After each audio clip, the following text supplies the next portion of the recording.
In this video, we're going to hook up a water connection to our RV.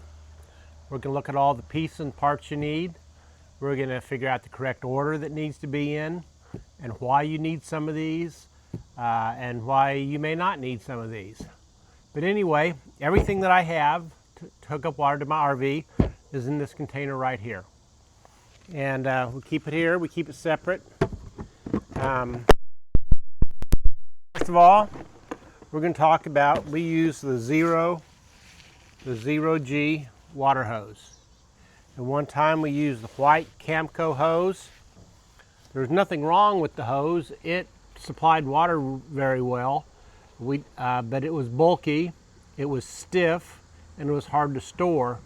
So we went to the 0G. We saw some other people on YouTube using it. We've used it, had great luck with it, no problems. Later on in the video, I'll show you one tip that we do when we get home to help out these 0G hoses. So you want to hang on for that till the end. The other thing we do is we put in this Camco Taste Pure water filter. We buy them at Walmart. We generally buy a 2-pack. We use one of these every year. We get out camping 30, 40, we've hit 50 times a year, and we use one of these every year. At the end of the year, we throw it away, and then we hook up a new one. They're simple, they work good, we have no complaints about them. One of the other accessories we have is a 2-way. We just hook this up to the spigot. One side is for our filtered water and the other side just for a garden hose. They do make ones that are a little more high performance, that these openings are bigger. We haven't ever felt the need for it, or we've never felt that we had a lack of pressure or volume of water. So these have worked just fine for us. Home Depot, cheapo at Home Depot. Nothing fancy. I do want to explain how these work. When the lever is going with the hose, it's open. I don't know if you can see the hole in there. And when it's sideways like that, perpendicular to the way the hose is, it's shut off. And there's a little check ball in there, and they work good. Have no complaints. Anyway, again, cheapo at Home Depot. We have 2 different type of pressure regulators. This is the high dollar one. Let you control the water pressure a little bit. It works. If you're a numbers type person, the gauge will tell you what pressure you're at. This one here's a cheap one. We got it off of not Home Depot. We got this off of Amazon. It works just fine. Some people say that it does restrict the water flow a little bit. Again, we've never noticed it. If you're wanting to save money, go this route. I'll put a link for this down in the show notes. I'll put a link for this in the show notes. These both came from Amazon. I buy these at Walmart, no particular reason, but I'll put a link in Amazon for them. In fact, I'll put a link for Amazon for all this stuff. Here's a little extension we use. Sometimes you get into tight quarters and you just need a little bit of extra room. We carry it with us. I've only had to use it 2 or 3 times. But you know, when you need it, you need it. That's just kind of the bottom line. I do keep some extra little rubber gasket or seals for the garden hose. See, I've used one, but if you do got a leak, they're cheap. You throw them in the box and you got them. No big deal. I did buy one of these. It measures water. It's pretty accurate. I checked it out with my garden hose at home. Filled up a 5-gallon bucket. It showed right at 5 gallons, so it works. I'm not sure there's really need for this. It's a want more than a need. It does work, and it's kind of interesting. When I'm on my black tank, I have another one. I have one for a fresh and one for black. When I fill up my black tank, I use the other one I have. just to know that I got a 39-gallon black tank. This tells me when I fill it to 34, 35, then stop and drain it. But they're kind of nice. They're fun. More of a gadget. From the freshwater side, I really don't see a need for it, but I got a want for it, so I have it. A couple other things. I keep a backup. Actually, what happened is when I bought these, they were a 2-pack, so I just throw it in here. So I got an extra one of those. And then I do have my nozzle. Don't use it a lot, but I do have it just in case. So, okay. I'm Chuck with Lake to Lake. I've made every mistake you can make when it comes to RVing, and I've spent extra money. I've damaged things I've had to repair. My goal is, if you learn a little something from me and save a little money, I've done a good job. So let's get started. Let's go get our water hooked up to our RV. Be right back. When it comes to hooking up the spigot, it's really not too complicated. Get all the piece parts over here. We start out with the splitter. We hook it up. Pretty simple.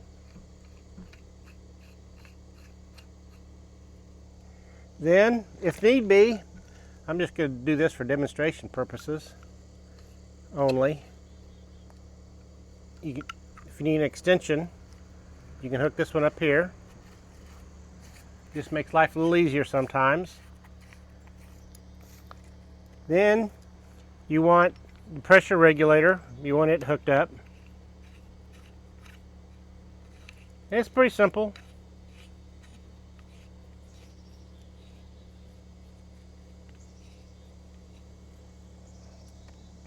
Then your filter.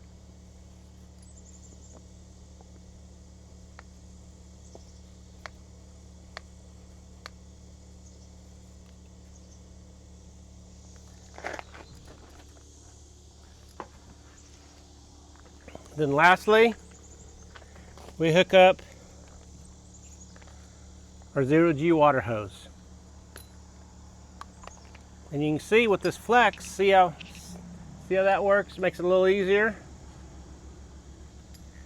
Okay, now that's a proper order. We got the spigot, we got the splitter, we got the flex or extension if we need it. We're now regulating the pressure, and we're regulating the pressure before we go to our filter and our hose. And then of course this end of the hose hooks up to the RV, and we'll go look at that here in just a minute. If we mix up this order, I don't remember, these can only handle so much PSI. Oh, here it says 60 pounds of PSI. So if you're over 60 pounds of PSI, this could burst, bulge, or not operate correctly. So that's why we want to get the pressure down below 60. Probably 40, 45 is what you really would like to have it at, ideally. But that's why we put the pressure regulator here, so we can, if it's too high pressure at the spigot, we can control it before it gets to the filter. And that's how we do the spigot part of it. Now, let's get over to the RV. Okay, we're on the RV side now. The first thing I want to show you is, number one, I always go up through the little hole there, get it in there. Now I do have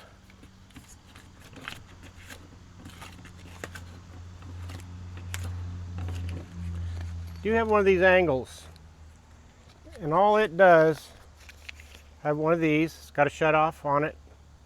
Again, when it's with the pipe, it's open. When it's perpendicular, it's closed. This takes the stress, some of the stress off this plastic fitting.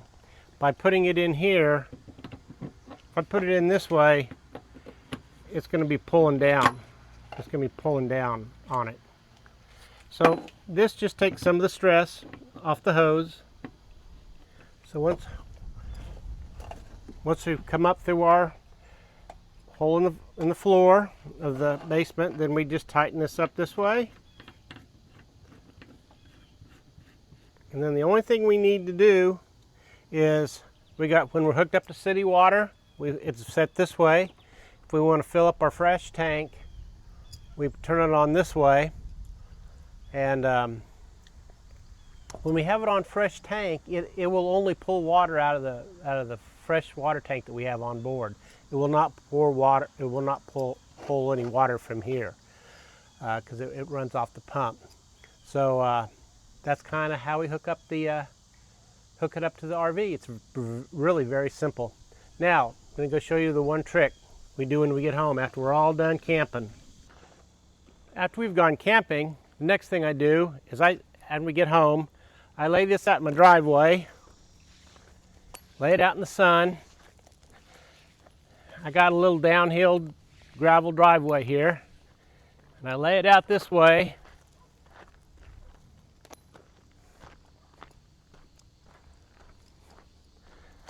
So it'll this drains all the water out of it. I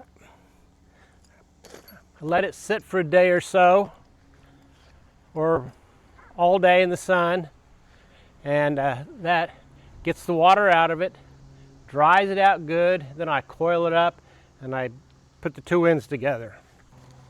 Again, this is after it's set out in the sun all day, a day or two, whatever, and then I hook it back together like so, and I put it in the box. All right, I think that'll get it. That's all the basics. We're going out on a normal day to a normal campsite, and we're going to do a normal camping. That's how you hook up the water supply. Hey, if you liked the video, give me a thumbs up. And if you want to see more like this, please subscribe. And if you got any other tips as far as the water goes, hooking up your water hose to an RV, put your tips down in the comments. I sure would appreciate it. Until we meet around the campfire, y'all take care now. Bye-bye.